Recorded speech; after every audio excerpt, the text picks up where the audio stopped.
Hello and welcome to this special interview with ThePrint. Today we have with us Professor Amit Ahuja and Professor Devesh Kapur. We are going to be discussing their latest book that they both edited together, Internal Security in India, Violence, Order and the State. Given the situation unfolding in Manipur currently, this seems to be a timely discussion to be held. Amit Ahuja is an associate professor at the University of California, Santa Barbara, and Devesh Kapur is the Staff Foundation Professor of South Asian Studies at Johns Hopkins University. Thank you so much for joining us, professors. Thank you for having us. This book is a holistic examination of the Indian state's understanding of internal security. While internal security is a topic that is continuously discussed in India, rarely is it so thoroughly studied like this. This book includes contributions from academics and former practitioners in this field. The book unpacks the different elements of internal security, the interlinkages, and its correlation to external security. Further, the book also examines the tools and institutions, including the Central Armed Police Forces and intelligence agencies, that the Indian state uses to control violence and ensure order. With this introduction out of the way, let us go straight into the questions. To begin with, the book takes a statist view of internal security. How would you summarize the Indian state's record on controlling violence and ensuring order, especially as there has been a growing enhancement of centralization of police forces? Thank you again for having us. The Indian state was born in a moment of extreme violence. And I'm thinking about the modern independent Indian state in 1947. And if you look at its record, there are insurgencies that it's fighting soon after independence. And violence in that sense lingers for a couple decades. And then suddenly, by about mid-60s or so, violence begins to increase across different indicators, whether it's election-related violence, riots, mob violence, campus violence. We see a lot of this. Insurgencies don't go away. And then through the 70s, 80s, 90s, it rises and about peaks in the mid-90s, early 2000. And then across indicators, not just one, across all these indicators, it begins to come down. And, so if you think about this record of India, especially the Indian state, in terms of violence, and you compare it to what's happened in other developing countries, for example, in Latin America or in Africa, the Indian state's record looks reasonably good. Because in the same time when violence has come down in some of these other regions, or actually has gone up in the other regions, it has come down in India. India compares favorably even with the Asian countries. Here, violence has generally been on the lower end. It has come down at around the same time as India. So, as compared to developing countries, India's doing fairly well. Even as compared to India's neighborhood, India's record in terms of preserving order and reducing violence has been fairly good. Devesh? So, just to add to what Hamid said, when we think about order, it's a very capacious concept, right? On the one hand, we think about order as in crime, which is this sort of day-to-day involves interpersonal violence, theft, robberies, all of that. Then at a higher level is what we might call intergroup violence, right? Which is what is unfolding in Manipur right now. And then the third is violence that is directed against the state. So that is terrorism and insurgencies, right? Now, what is interesting and what Amit just said is that on all three we see declines. We saw increases uh, from the late 60s to the early 2000s, and then in the last 2 decades we've been seeing pretty steady declines. And so part of the book is to understand that, why has this been the case? And as you know, in some of these, when we think about interpersonal violence or what we call crime, there the onus is not on the central government. There the onus is on the states. As you know, that law and order in the Constitution is a state subject, um, meaning it's of the subnational governments. It's not a federal subject, right? So when we think of central armed police forces, etc., it's only when it comes to things like insurgencies or major riots where the state police forces are overwhelmed, and they sort of ask the center to send the central armed police forces. So in trying to understand this, we want to see we want to also distinguish between what is happening at the state level and at the national level, right? Mm. And I think it's something that Amit has pointed out and emphasized, that the first responder to anything that disturbs order is actually the local police. That is the first responder. And we point out in the book that is where the strengthening of the state security apparatus has been weakest. It is no political party, doesn't matter left, right, regional, national parties, has shown the slightest interest in serious reforms of the police. Despite, and we've sort of shown, there have been reports about reforming the police, official reports, since the early 60s. So for 60 years, we've been well aware of the weaknesses of the frontline functionaries, in a sense, of the internal security apparatus. And for 60 years, we've tried our best to not fundamentally reform, because we know it would pose threats to those who are in power. Thank you for that, professors. The first essay that both of you co-authored highlights how the Indian state has been much more uncompromising dealing with ethno-religious insurgents. Putting this into context with regards to the current violence unfolding in Manipur, how do you see the Indian state returning order to Manipur? Amit, you want to start?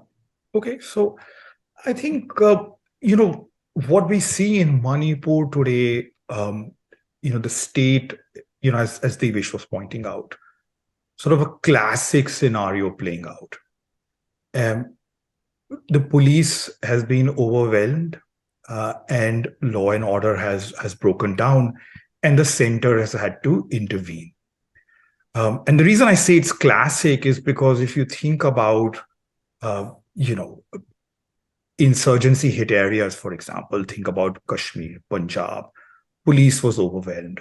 Or think about a place, when neighboring state in Delhi, to Delhi, Haryana faced its Jat riots, the police just vanished. And again, the first responders, who are supposed to deal with these kind of situations, they are in some ways missing in action. In Manipur, the allegation is that the local police force has turned partisan, and the warring groups don't have faith in the police force. So that's shown up straight away. And the central forces are in, and given that the central forces are being used, again, tells us what's going to happen in long term, that this will essentially, undermine state authority going forward. And the central forces, as things stand today, they started off the intervention. For example, the army has been deployed, the central armed police forces have been deployed as aid to civil authority. But this is no longer an aid to civil authority problem, as we are seeing.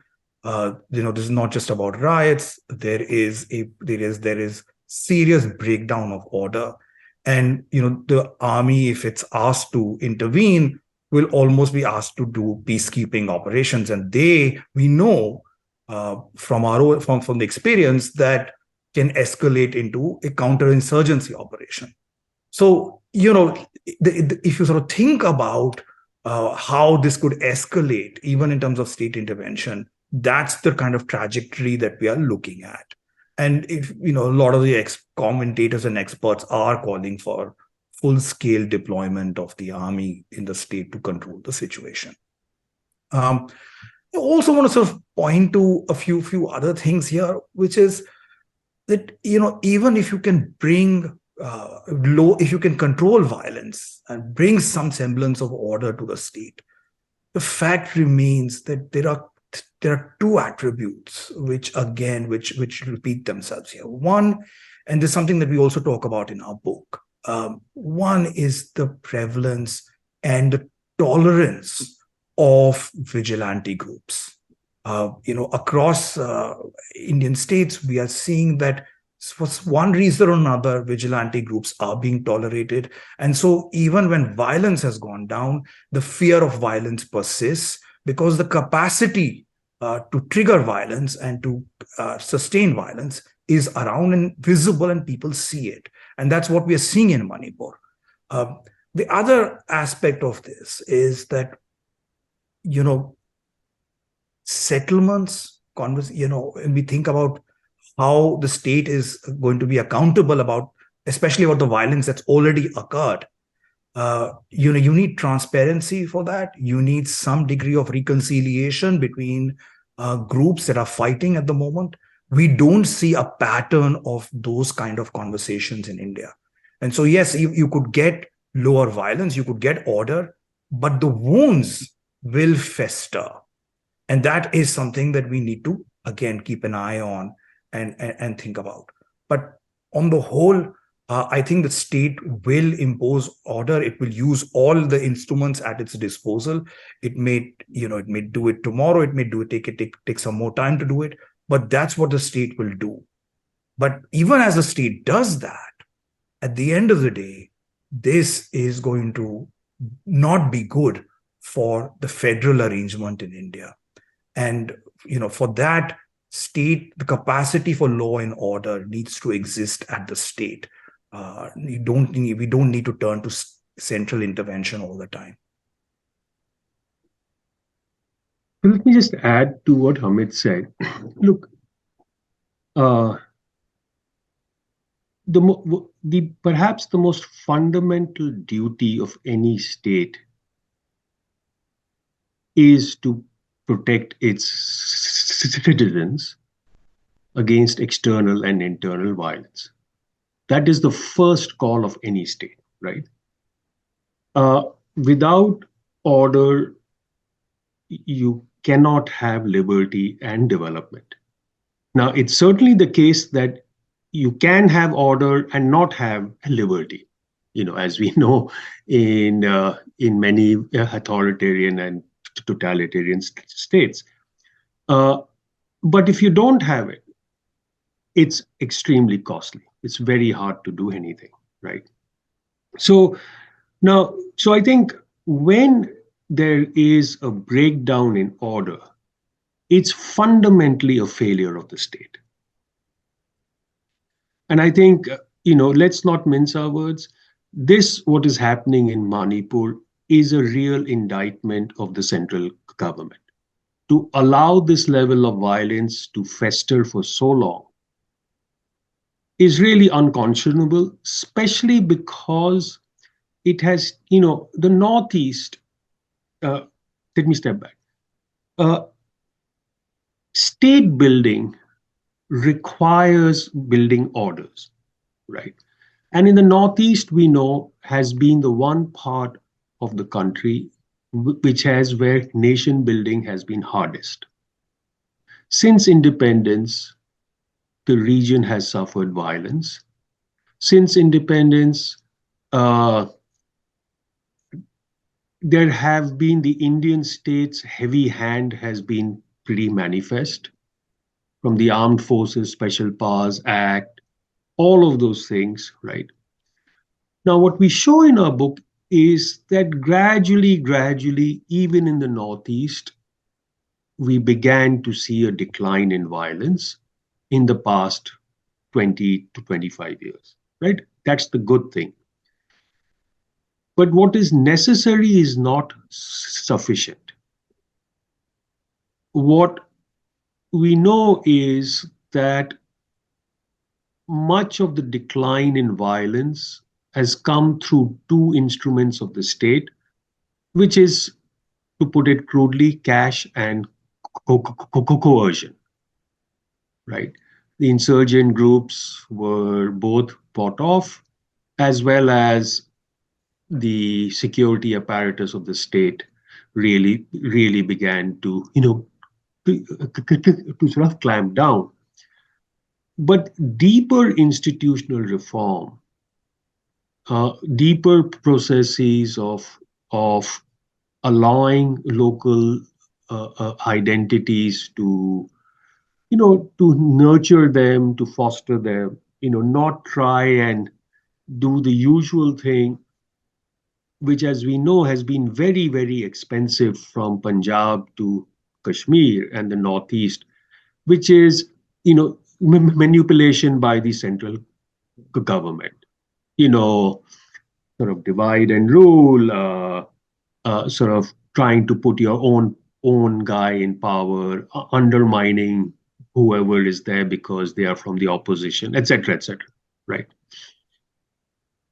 And I think one part of when we think about order and violence, especially of this type, the role of the state really needs to have the equivalent of the Hippocratic Oath: do no harm, right? And often it is not about, often what you see is that the firefighter becomes the arsonist, right? Uh, it first lights these fires, and we saw that in the 80s in Punjab. We saw that in the 80s, what we did in Kashmir. And then it took decades, and in a sense, we are still paying the price, right? Above all, it's the people of these places that pay the highest price by far, right? Because they are the ones who suffer the most. And in some ways, I think Manipur is, frankly, a continuation of those mistakes.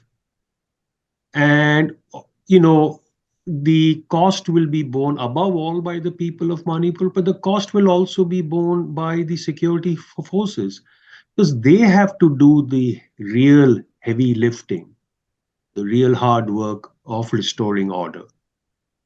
The people in Delhi just give the orders. They are not the ones who are sweating it out.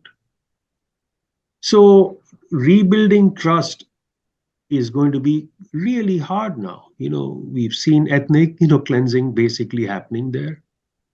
For a national government to allow this to happen is frankly an indictment. It's a real failure. There's no point in, pretending and beating around the bush on this issue.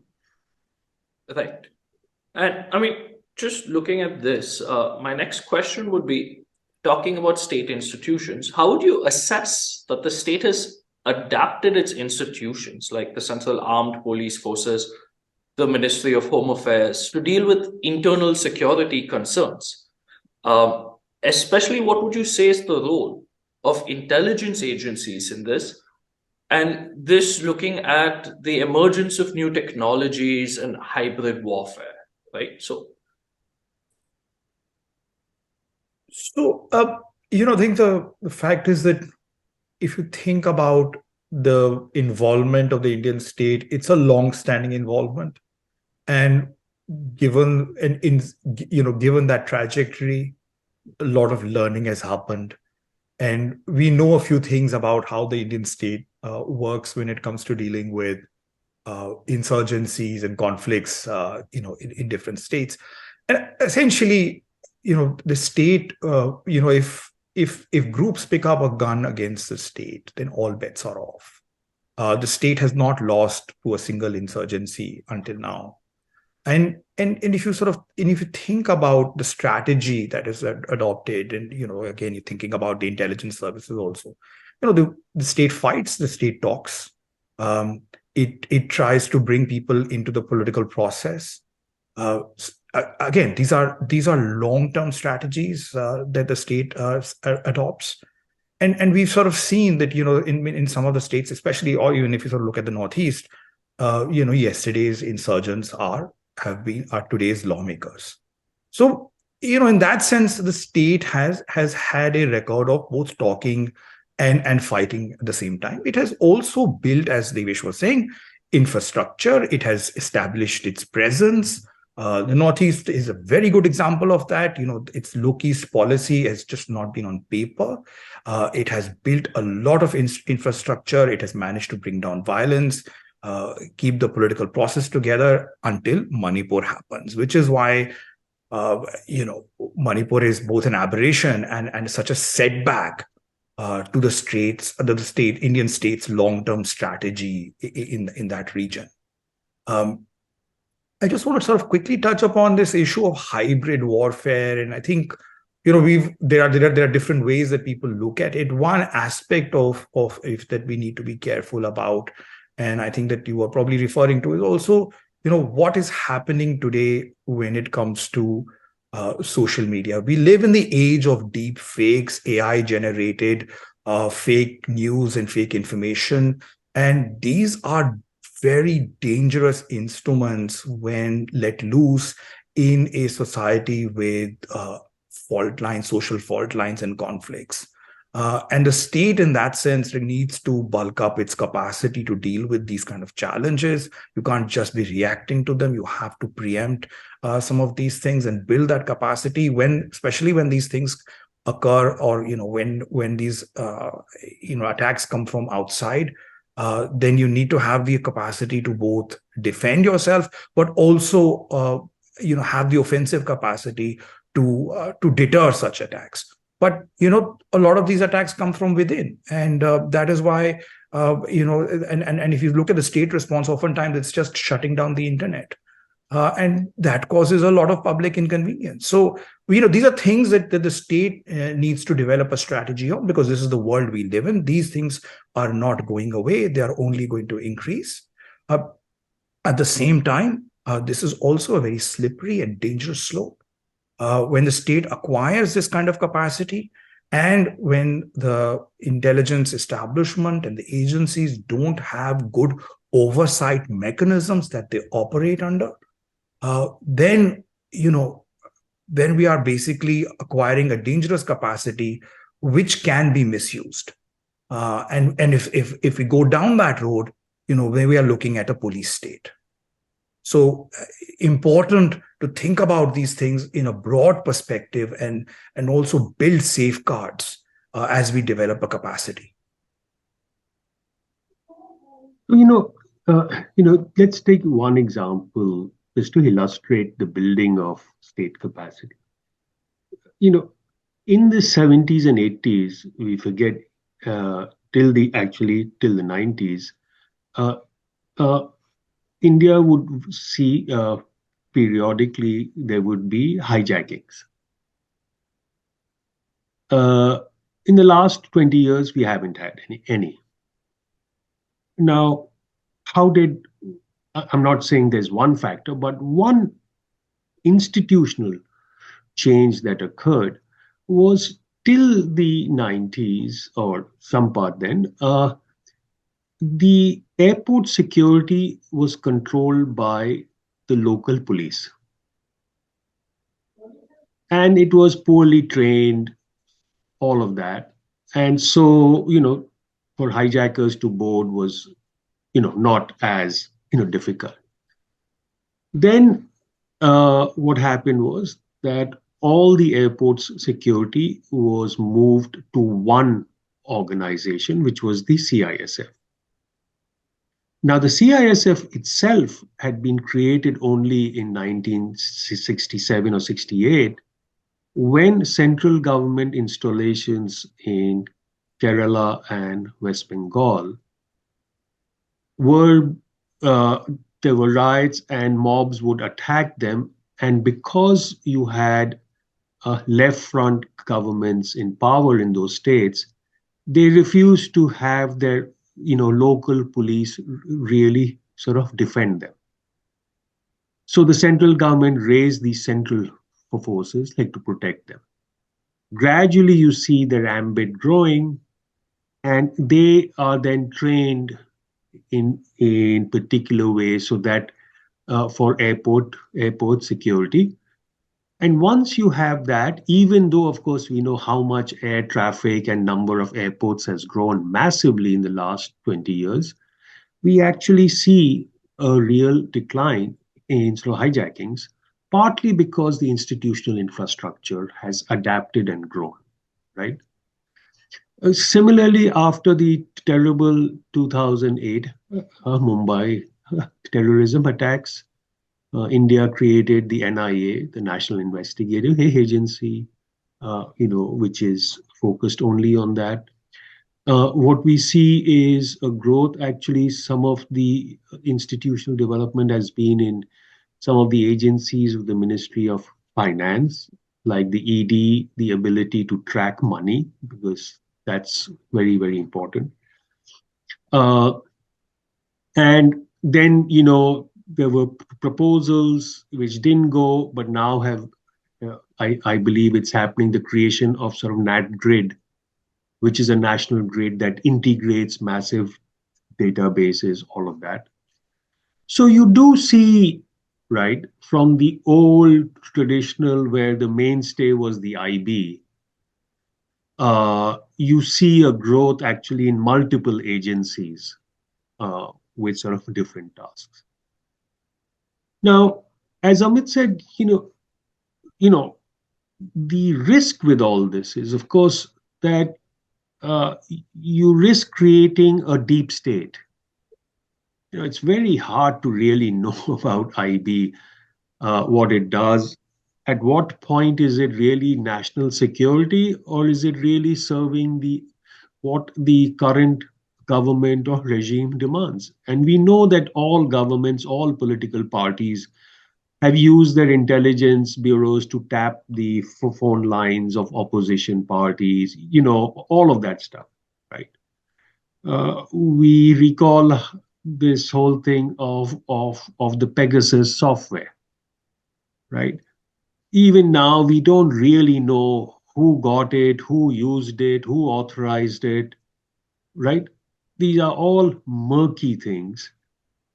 And that's why you need, as the surveillance capacity of the state is growing, we now have hundreds of thousands of CCTVs, right? The ability to, because everything is electronic surveillance has been growing massively. And frankly, you do need that, but it must come with even more, care and protection against misuse.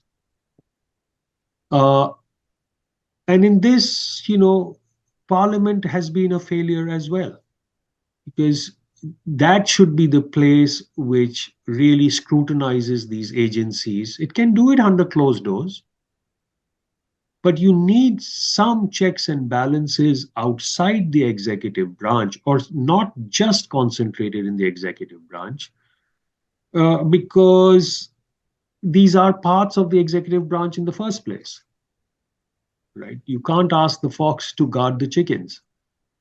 So uh, I think that's the trade-off, right? And by the way, let me emphasize, this is not a predicament specific or unique to India. All democracies face this. How to sort of build internal security capacity how to protect your people without actually misusing the very power that you were given to to like protect them. Understood. On that note, thank you so much for joining us today, professors. The book was extremely thought-provoking, covering a myriad of topics from the Constitution and internal security to the Armed Forces Special Powers Act to the role of the Ministry of Home Affairs in internal security and even the role of the military in internal security. So, a very interesting book that goes into this subject and studies it thoroughly. And on that note, once again, thank you for joining us today, professors. And I believe the book is available on Amazon. So if anyone wants to read the book, they can go to Amazon to pick it up. Thank you. Thank you for having us, Thank you Keshav. for having us.